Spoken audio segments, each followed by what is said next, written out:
major developments at the FBI as agents recently made several high-profile arrests of judges obstructing immigration enforcement and harboring suspected illegal immigrant gang members. Watch.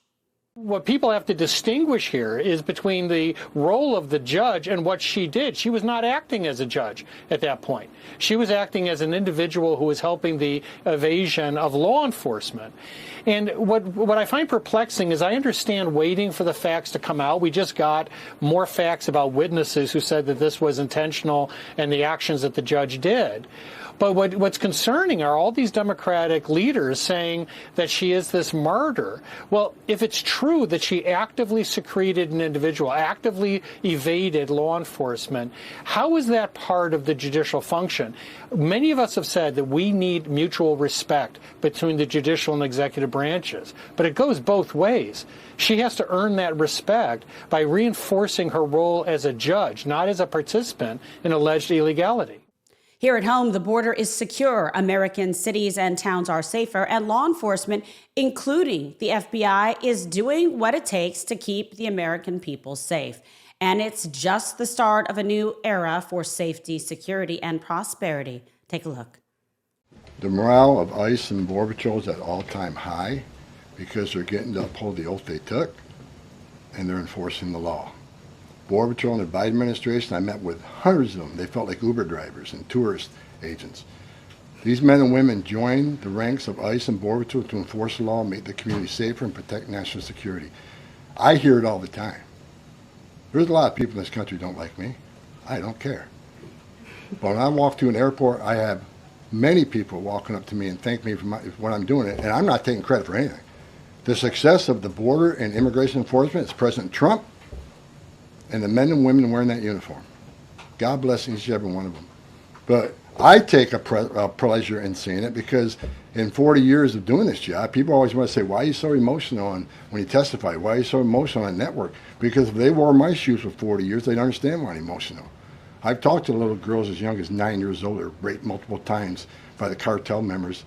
And when you get to your knees and you talk to that little girl and everything innocent and pure has been ripped from her, when you listen to the Laken Riley, 17 minutes, that young lady fighting for her life. Don't just think, okay, a young woman died. Think of how she died, the terror that she went through, and these children that are sexually assaulted. I stood in back of a tractor trailer and 19 dead people at my feet that baked to death. Illegal immigration is not a victimless crime. And so every sick person we take off the streets, especially child rapists, it makes this country much safer. Every illegal alien we arrest, public safety threat, one at a time, makes this country safer. All right, and joining me now, retired FBI special agent with 26 years of law enforcement experience, town hall columnist, and one of our favorites on this show, John Nance. Thank you so much for being on the program. Thank you for having me. All right, we'll start with some of the big news recently out of the FBI. I've been dying to get your take on this.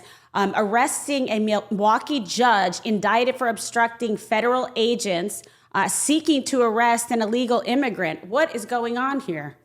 Yeah, this is really big news, obviously.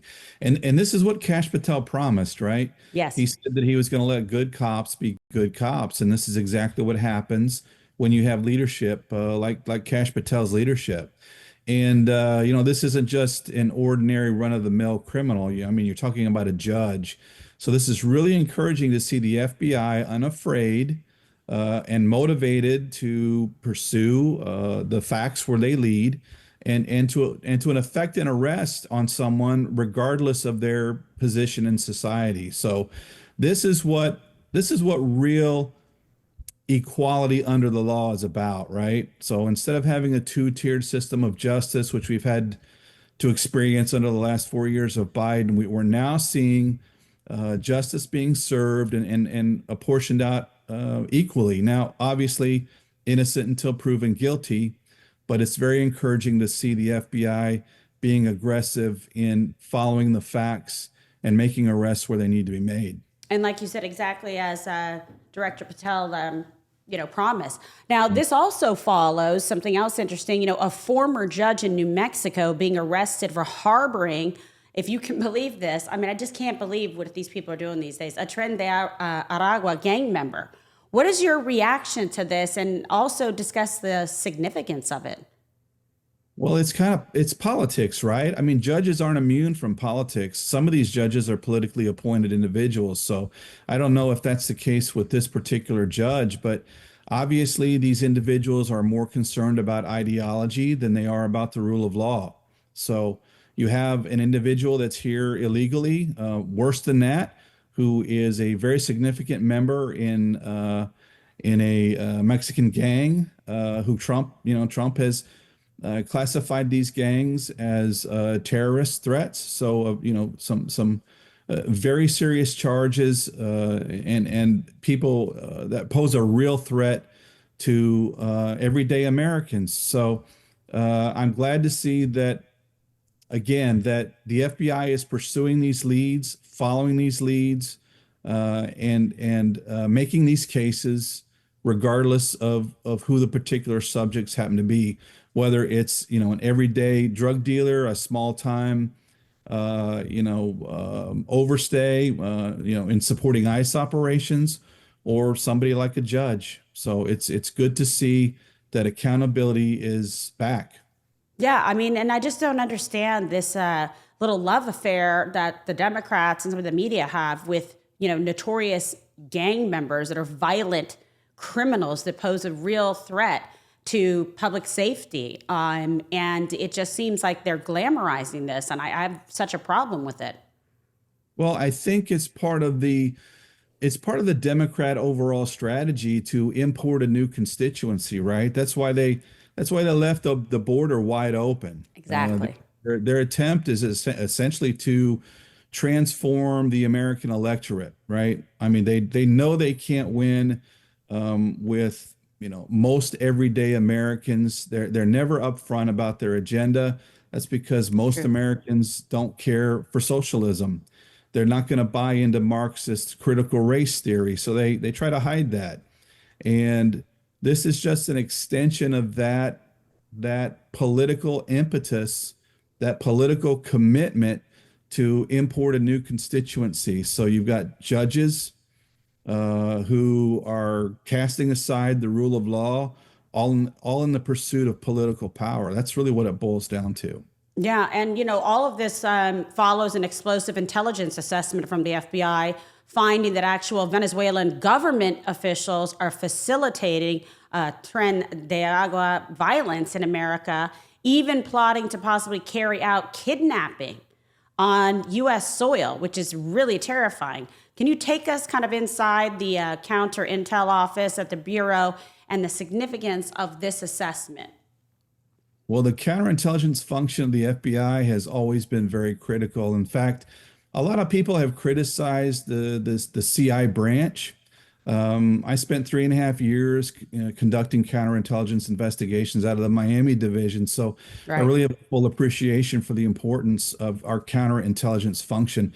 In fact, I think it's been a great benefit that we have a counterintelligence mission linked to law enforcement powers. And a lot of people will kind of scratch their heads at that.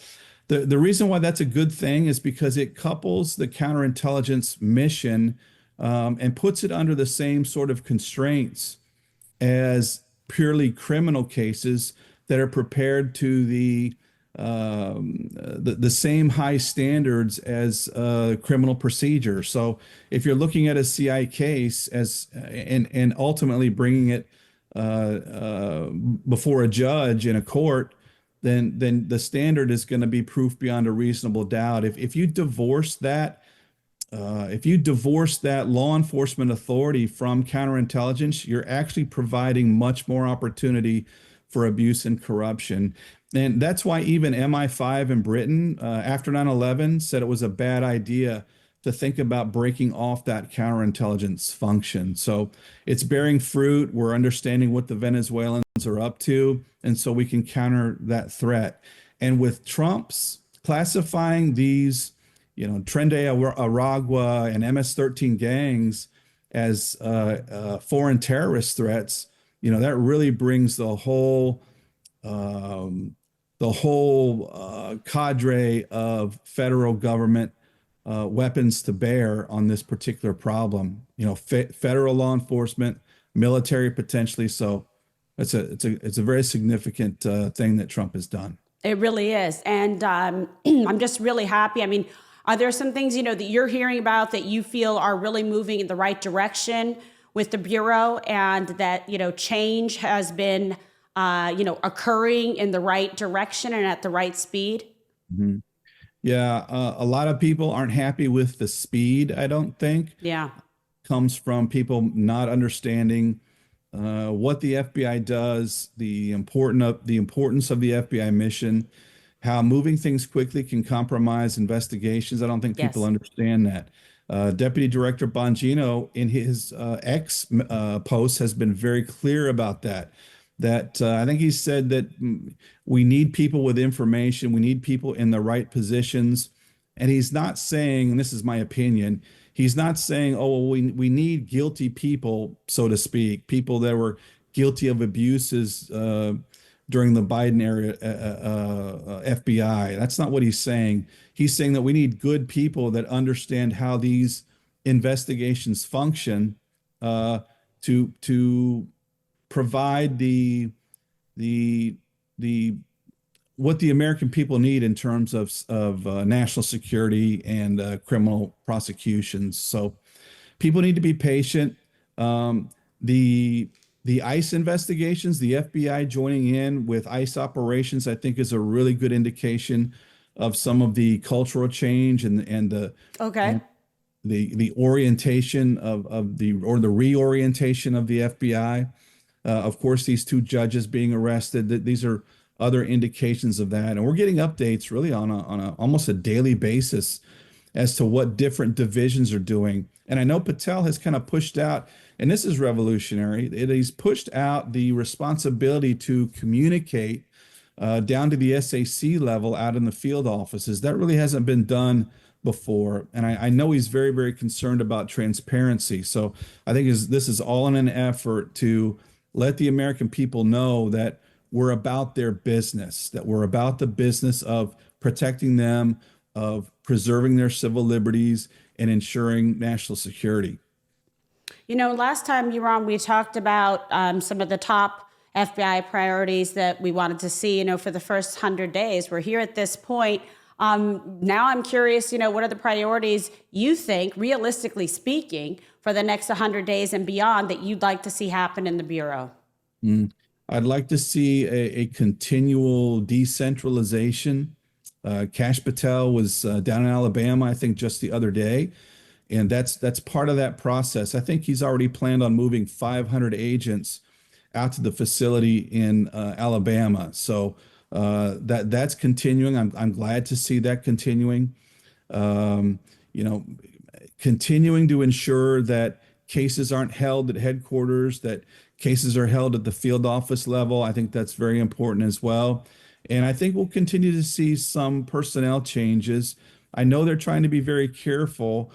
Trump has said, and maybe it was a few weeks ago, I heard Trump say on Fox, I believe, that he doesn't want good people fired, right? He wants a judicious implementation of accountability. So that's why we haven't seen, this hatchet job at the FBI or ICE or DHS or anywhere else.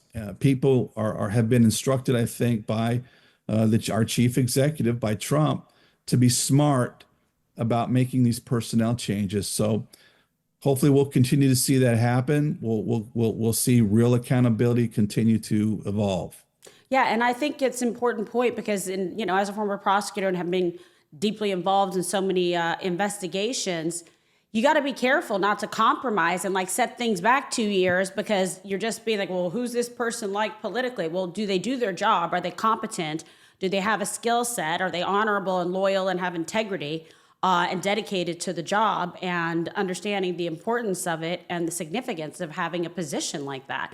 And so I'm with President Trump on that all the way. I guess you see some immediate results when you're looking at things like the border and deportations and, criminals being captured. But investigations are a different story. They take time and process and, the right personnel in place. So I know that he's being thoughtful and deliberate and in keeping with what our, chief executive, our commander in chief, wants to do. Well, I think you touched on something really important about having the right people in the right places. And I know a very controversial pick for Patel is the ADIC of Washington Field Office, the guy who runs Washington Field Office. Stephen Jensen is his name, and he was mentioned in some of the congressional hearings and unfairly maligned, frankly. And he's one of those individuals that is there for the right reason. And I know this definitively, that Jensen is the right guy to lead the Washington Field Office, and particularly with reference to some very sensitive cases that are ongoing right now. So I think when the dust settles, when everybody gets to look behind the curtain, they're going to be thanking Kashs Patel for that particular appointment. So all these things are very encouraging. I think Kashs is doing I think he's doing the right things at the right time. Letting good cops be good cops, and it's already bearing fruit. And all you have to do is go to X and look at his account or Dan Bongino's account, and you're going to get an update on all the good things occurring at the FBI. Yeah, it's a really good point, and I appreciate your defense and saying definitively Steve Jensen to be a good person, because you have to get past the news and this congressional thing and this, and actually the people who know the truth and know the measure of the man. So if they have him there, it's for a very good reason, so that's good.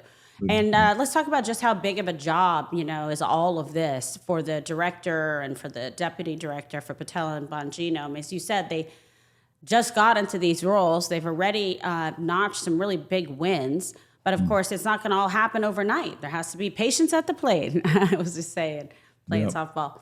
I think it is really important to understand that. Can you talk just more about how it's not just about speed? Yeah, well, you've alluded to the fact, and of course, in your experience, how careful you have to be in assembling cases, and these things don't happen in a vacuum. So, as Patel and Bongino are attempting to ensure that we don't ever have an FBI that's politicized or weaponized again, they're having to make sure that the day-to-day work of the Bureau continues. Like these very important investigations continue. So it's a bit of a juggling act, because you can't upset the apple cart too quickly without compromising national security. And that may sound like a cop-out, but it happens to be the truth. It's very serious. Yes. And, people's lives are at stake. Some of these missions, they're no-fail missions. You make a mistake and people could lose their lives. And people forget that the FBI's jurisdiction is incredibly broad. We're investigating international terrorism cases. We're investigating counterintelligence cases. We have UCAs, undercover agents, currently out in the field risking their lives to make sure that the American people are safe. So it's a delicate balancing act, and I think Kashs Patel is doing it the way that it needs to be done. And again, the speed may not please people. One other thing, I think people are really focused on some of the wrong things. We're hearing quite a bit about, well, where are the Epstein files? Well, number one, I don't think we're going to get some revelatory information out of the Epstein files. Right. Number two, if it was anything like some of the bigger cases that we have had in the past, you could be talking about millions of documents that have to be processed. So even so, I don't think the Epstein files are going to turn out to be what everybody thinks they are. I know Patel has allocated FBI resources to deal with it, and people need to bear in mind that resources that go to things like the Epstein files are resources that are not being used to investigate much more serious matters. No, you're right. They got to think about it. It's not just like running some gossip column. There's a serious investigations that have to take place And we've got to focus the resources on that. But I think in the long run, people are going to be very pleased with the results that are going to be generated by Director Patel and Deputy Director Bongino. I think they're really going to deliver, because I know them both very, very well, and how seriously they take the oath that they took and the mission, at hand. So let me talk about something else very powerful. You had a great column over the Easter holiday titled "Tomb, Triumph, and Trump: The Resurrection Power Behind a Free Republic." What was the message behind it? And we'll encourage our viewers to go and take a look.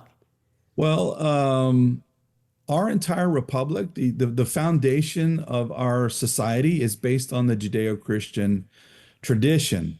And I don't think people really understand this very well. For instance, the idea that you have inalienable rights, that rights adhere to you as a person, as someone created in the image of God, that does not come from the Romans, that does not come from the Greek philosophers, that comes from Judeo-Christian teaching that we have in the Bible today. So that is a big point that I try to make in that column, is that these things that are so fundamental and foundational to us, we owe all that to the gospel, frankly. And I tied Trump's experience into this a little bit, because it seems like he's, a bit of a changed man since the assassination attempt out in Pennsylvania. And I don't know how you couldn't, I don't know how you couldn't come away from that not being affected by that. So throughout our history, Providence has very much been at play, and the gospel, the fact of Christ's death, burial, and resurrection is central to our culture and central to our republic. So you remove that and you don't have democracy, frankly. And the reason why you have countries around the world that don't understand democracy, don't understand these ideas like people have fundamental worth because they're created in God's image, you have totalitarian structures that evolve as a result. Look at China, Soviet Russia, all the worst places around the world are suffering greatly because they don't have the light of God's scripture or the truth of the gospel. So true. I think it's such an important and salient point, going forward. And I think you're right about President Trump. I'll never forget that day, when he was shot. It was just horrific to see. We were supposed to be in that at that rally in Butler, Pennsylvania, because J.D. Vance was going to be announced, and then it got pushed back. We didn't go, and then it was just, I had to call Don Jr. and tell him that his father had been shot because he went out on our boat with his daughter, and it was just like horrific. And also not knowing for a period of time whether or not for sure he was okay, and then talking to him on the phone after. But, he really talks to you about, it tells you a lot about the measure of the man, who he is, what he stands for, and point so well taken about the impact that had on him, as a Christian, and just really, I think, taking his faith and beliefs to another, level. And like you said, how could it not, it's very interesting. I mean, you can imagine it, and having been a special agent, et cetera. I mean, every day you go out there, you put your life on the line, depending on what you're involved in, what your assignment is, the nature of it, et cetera, or who perhaps, you're having to investigate. Well, I spent 3.5 years on the Attorney General's protection detail. So I've done dignitary protection. And when I watched that footage, obviously I don't know what it's like as a family member, but I very much could put myself in the shoes of the Secret Service agents that were there. And I tell you what struck me, and my first thought was the way he reacted after he was shot. I thought to myself, this man has just won the presidency. I don't know how you could come away from watching him stand up on his feet and fist pump and chant fight, fight, fight, and not think this guy's a born leader. And the kind of courage that takes, I mean, I don't know too many people after being shot in the ear, nearly being shot in the head, would be up there, standing like that and rallying the crowd. No. I think most people are scrambling around on their hands and knees trying to get out of there, right? Yeah, So for sure. it speaks volumes as to his character and his courage. And I'm so thankful that he's our president. And it was just a very, very inspiring moment. Really inspirational. I think worldwide it was inspirationally and also just deepening everybody's faith, in God and a higher power. And I'll tell you, there's world leaders that were out there watching going, I want to mess with this guy. This is one tough hombre. They're like, sure, no problem with tariffs. Let's see now. So, as we wrap up, give us, kind of your sense of optimism for the country and these core institutions that, slowly but surely we are bringing back to light and justice. Well, Trump has all the right people in all the right places. So that's incredibly encouraging. Pete Hegseth at DOD, I mean, brilliant. That was just, a brilliant He's doing a phenomenal job, and they're trying to kill the guy every day. It's so sickening. Well, that's the left. That's the left. But there's a lot of concern and a lot of consternation, I think, about the tariff negotiations and the whipsawing of the stock market. But Trump is the art of the deal, and I'm fully confident that he'll be able to bring these tariff negotiations to a resolution that puts America in the best position possible. He's always been about America first, and that is a tremendously encouraging thing to have a president who actually loves his country. Sure. And wants to put America first. So we'll all reap and is willing to do the tough work and take the tough positions. Like being just an appeaser and going along with the status quo isn't doing anybody any good. He's looking to fundamentally change the way business is done with other countries and level the playing field with America. Like, why should we be burdened? We're the strongest, biggest, economy in the world, and people need to show respect. I mean, I don't understand. Because they've been getting away with it for so long, they just thought they were going to continue to do it. And I saw it in the last, Trump presidency, and the way he handled these people. You can't even imagine, just like being in the room and hearing it, and just putting his foot down, and just they know better than to mess with him. I'll tell you that much. So I just can't even believe 100 days, so many accomplishments. I knew it was going to be good, but this is just wow. And I can't wait for the next 100. Imagine we get other 3.5 years, of Trump. So it's going to be pretty spectacular. I'm excited. Yeah, I'm really optimistic too. It's hard to keep up with. It's like I'll decide to write something on a column, and halfway into the week, he's done 3 or 4 different things, and I got to figure out what that's kind of old. I'm gonna have to write on something else. So it's really true. But you got to rip those columns and get them out fast, because they're about. It's like, oh, back to the drawing board. Got to talk about this now. This is dated. But I'll take that problem any day of the week over the malaise that we had during the Biden administration. Good point. Yeah.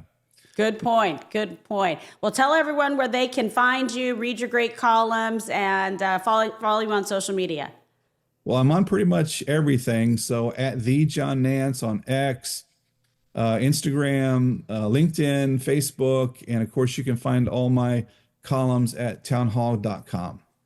Perfect. The one and only John Nance. Thank you so much for being on the program. It's always a pleasure to have you, and we'll be checking back in again very soon. Likewise. Thank you.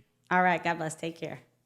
And in the meantime, free speech is under attack, but Rumble refuses to back down. We have always believed in empowering independent voices, and now Rumble is taking it to the next level. We are excited to offer Rumble Premium, a completely ad-free experience with exclusive benefits for viewers and creators. And it's more than a subscription. It is a stand for free speech. Your voice matters. So join Rumble Premium. For a limited time, you can get $10 off an annual plan using promo code KG10. So just visit rumble.com/premium/KG10 and claim your discount today. Again, that's rumble.com/premium/KG10. Also, be sure to check out the good folks over at the 1775 Coffee Company. We talk about it all the time. Don't compromise on taste, quality, or your values. And 1775 coffee is brewed to perfection. It is crafted with precision and built on patriotism. The farm to cup process means there is quality, authenticity, and sustainability from start to finish. All the beans are ethically and exclusively single sourced. So why not? Try 1775 coffee today. Go to 1775coffee.com/KG for 15% off your first order. And joining me now, author of The Butcher of Pakistan, lawyer and America First warrior, Eric Dieters. Thank you so much for being back on the program. Thanks for having me, Kimberly. All right. Well, first off, what are the latest updates? My show, Don Jr. Show, has been following this case very closely. There's a lot of public interest in it. I know there's been some current updates on your case and The Butcher of Pakistan. Tell us what you know. Well, this was wild. I got an inquiry, and I had some out-of-state law enforcement officers contact me to where they picked up on an unrelated phone call a gentleman that was from Pakistan that had come to the United States, who they picked up on the call I was the assignment. And they wanted to make me aware of this. They didn't pick the guy up in time, and he went back to Pakistan. So that's update number one. That's kind of scary. That's kind of scary. Update number two is I finally have met with an executive producer from Old Hollywood who is blown away by the story, Kimberly. And he sees this story as being a 4-part documentary and a major motion picture following. So that's exciting. That's very exciting. Big developments. Big development. And then the Ohio Supreme Court refuses to do anything about these get the trials done in 3 years. So we're appealing that. We're hiring a Washington, D.C. lawyer. By the way, I welcome any recommendations that you have that argue cases before the U.S. Supreme Court. But we're going to take that to the United States Supreme Court. So that's another big deal. Yes. And then April 30th, which is next week, we have a big showdown court appearance on the fraud case in front of Judge Michael Barrett, the federal judge that has the case against Medical Protective. And then last but not least, Cincinnati Children's Hospital. This is funny, Kimberly. #1 hospital in the country, according to U.S. News and World Report. They, by the way, they've been involved in the trans stuff, everything. I mean, they're as woke as can be. But we just found out yesterday that they did some document stuff on us. So since I last talked to you, those are the big developments. Yeah, well, that's a lot, quite considerable. So I'm glad you're sharing it with us on our program. And, I guess what I think is important to do, Eric, is to kind of recap a little bit because it's such a big and explosive story. Right. What do you want everyone across America to know about this story, and the consequences, obviously, that you have faced for taking on this case, quite frankly, doing the right thing and telling the story? Right. Thank you. I'll do that quickly. It involves 580 individuals, socioeconomically lowest level, that a Dr. Atiq Durrani from Pakistan, who came to the United States, kept his Pakistani citizenship, and from 2005 through 2013 did unnecessary spine surgeries. And we engaged in the battle to get these individuals justice. He was indicted. He fled the country. Pakistan won't send him back because of what we did in getting Osama bin Laden. They're mad about it, so they're not honoring any treaties. And the hospitals knew about it. 4 hospitals have settled, but we have new claims against Cincinnati Children's Hospital. And then Medical Protective, the largest health insurance company for doctors owned by Berkshire Hathaway, refuses to pay the $40 million on the policy of Durrani. And we uncovered some fraud, and now we have a very large federal case against Medical Protective for fraud that's going forward. And then on top of that, because I took on the entire legal establishment, judicial establishment, and by the way, just to give all you mega folks out there a perspective.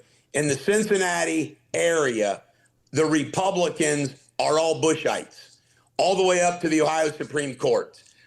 Maybe when Vivek gets elected governor, he'll help change some things. But the Ohio Republican Party, the judiciary is very Bushites. So they don't care for me, even though they're Republicans.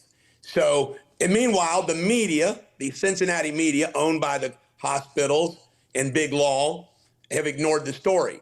So thanks to you and Don Jr., I mean, you two have been the only out of the Cincinnati area people to grab a hold of this story.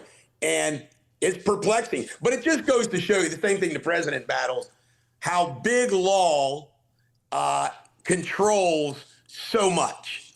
I mean, they just Isn't it true? It's so true. I mean, I say this, Kimberly, you're a lawyer. You could trace every problem in this country back to Big Law, because Big Law controls state legislators, the judiciary, Congress, and guess who writes the regulations? Big Law. Then they represent their clients against those regulations. I mean, they give us the swamp. Big Law gives us the swamp. It's really true. It kind of just reminds me so much of what Elon and Doge is doing, and just uncovering all of this. And there's so much corruption, in law as well. And then you see it merged with medical care, and some really big names also behind it. But I also want to talk to you because you're very learned about politics. And I want to shift gears a little bit as we approach the first 100 days of the Trump administration. What is standing out to you? Because you've been a big America First and President Trump supporter from day one. I am so excited.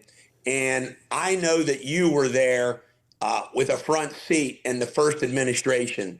And what I am absolutely loving about what's gone down in this first 100 days is how President Trump and his entire team, which includes you too, of course, decided we're not going to do that. And what that was listen to the Bushites, as I call them, on the appointments, on the recommendations. And that's how you get Christopher Wray, and you get Barr, and you get all those people. So what I'm loving about the first 100, in fact, it makes me laugh, is everybody who's been appointed is loyal.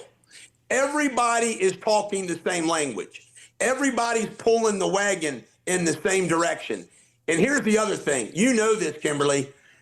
Being naive can be very dangerous.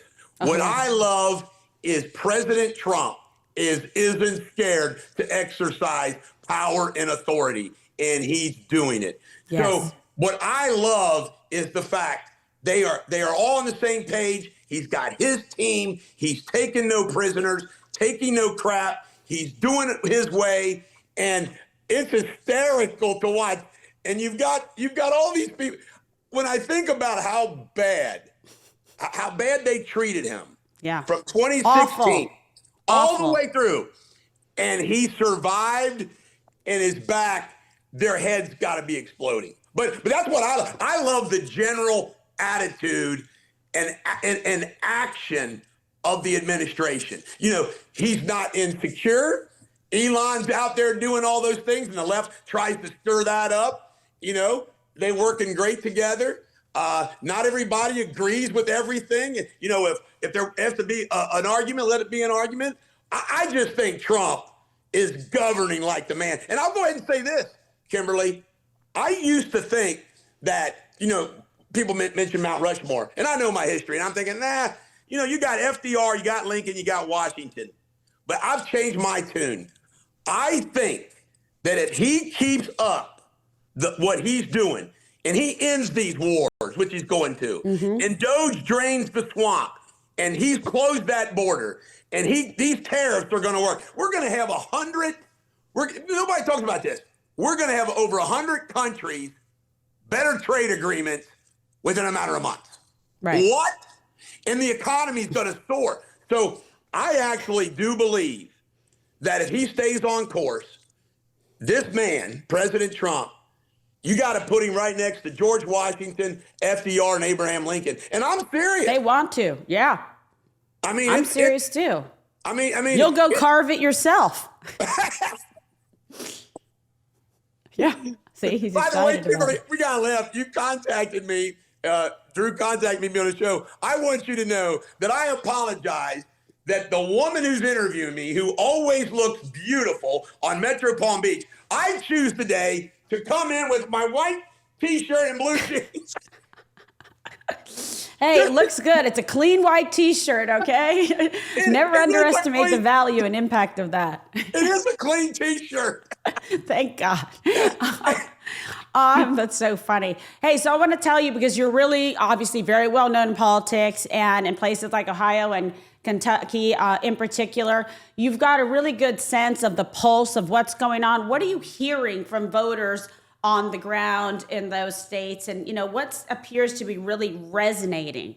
I think the same mood and the same things going on across the country are taking place here in the world of MAGA. What you have here in Cincinnati and Northern Kentucky is extremely conservative. And we are, it's Trump world. And I just really feel like everybody is loving it. And I mentioned this too. One of the things that I believe everybody's excited about is woke fatigue. I really do believe that people are so tired of what we just experienced for 4 years that I think people around here in Northern Kentucky and Cincinnati are literally giddy with about all the things that he's doing, taking place, action. And, I just think I made a joke in this United States Senate seat to replace Mitch McConnell. I said this, Kimberly. Simon Kenton High School is the high school where I live. I said Trump could endorse the janitor at Simon Kenton High School, and he would be the next U.S. senator from Kentucky. I mean, I just think this is Trump world. Yes. The people here love We see this it all guy. the time at your festival. Oh, my God. It's so fabulous. I mean, the turnout, the people that come, the enthusiasm, that never gave up and stood by Trump. Even when times were tough, every single time coming together, and these families, you see people, all different socioeconomic backgrounds. And, it was just always one of the most fun things. I'm going to miss it because now, God willing, U.S. ambassador to Greece after confirmation. But I will be there in spirit, and I know Don wants to go again, so it'll be good. But I'm pretty excited about the first 100 days like you are. I think they're fabulous. I'm really excited about the border and getting that closed and kicking out all the criminals, having been a former career criminal, gang, and homicide prosecutor. It frightens me to think that we had all of these bad actors and criminals in our country. Like, it's terrifying. It's treasonous what they allow to happen to this country. And how hysterical is it that they take a guy like Garcia, that they're doubling down on Garcia, and we find out, Kimberly, when was the last time you drove a convicted human trafficker's car? Yeah. I mean, you can't make this stuff up. No, you cannot. But you cannot. Going back to Patriots Day Freedom Fest, one of the reasons why I'm so loyal, and one of the great things about being part of MAGA, is that you don't have to be perfect to be MAGA. Because when your leader goes through everything that he goes through, when you go through it, there's like, well, I can understand, like Don, and you say, well, you know what it's like because you go through all this crap. Patriots Day Freedom Fest, Kimberly, by the Liberal Courier Journal in Louisville, and the woke local press in the Cincinnati area, all owned by national press, like Gannett owns our newspaper.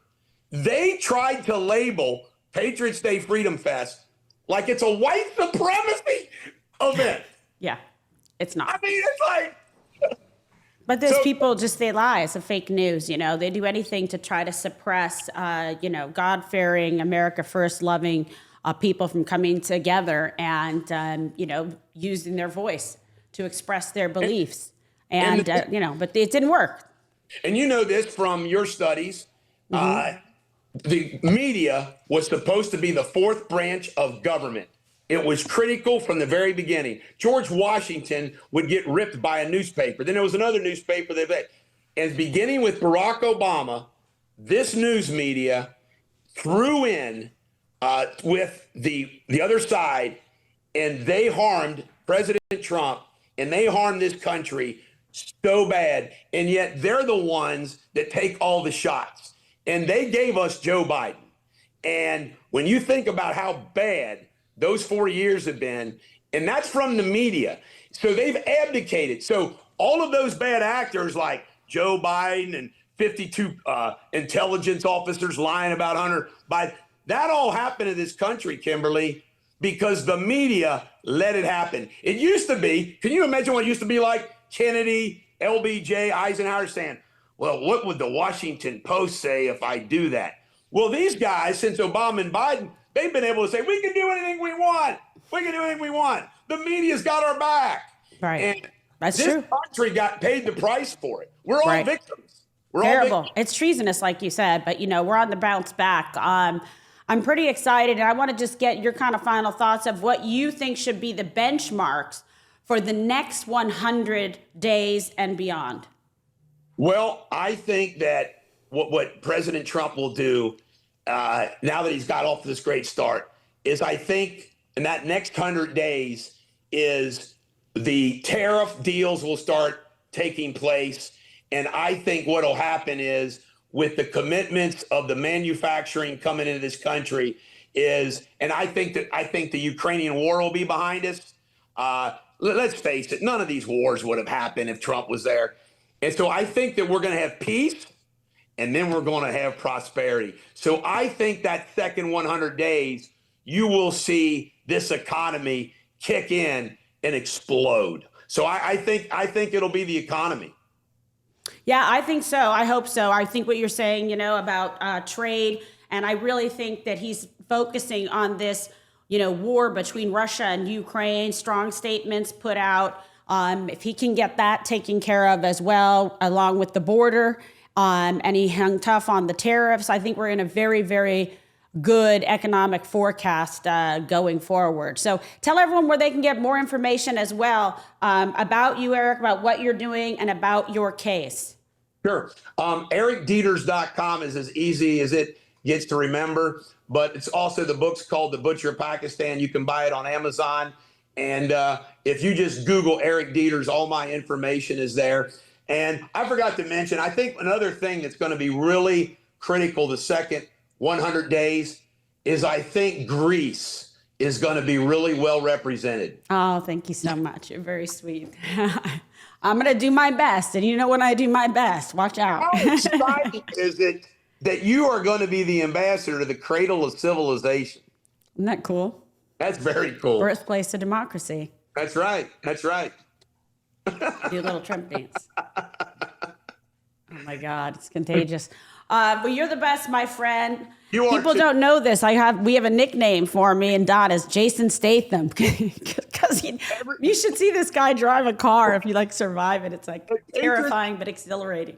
At Patriots Day Freedom Fest, folks, I picked up Kimberly and her assistant at the Greater Cincinnati Airport, and I had to go to a private airport to pick up Don Jr. And we're not going to say how fast I was going, but I had Kimberly, her assistant, oh my goodness. And then I missed the exit, so I went down the grass off the interstate. Off the interstate. Yeah. Off the freeway. Yeah. It was unbelievable. We will never forget that drive. No, we were trying to get there. We all had to speak, and we had a whole schedule. And I had flown in, I think, from Florida. I don't know. And Don had been doing something else and had to fly in from another place. Woo! That was crazy. We went in. We came in hot to that airport. Look at him. He's dying laughing. That's what he said. Jason Statham. Oh, my God. Anyway, always good times with you, my friend. And let's get your case settled for these poor victims. These people have been suffering for so long, and you never give up. So I really admire that about you. And thank you again. We love having you on the show.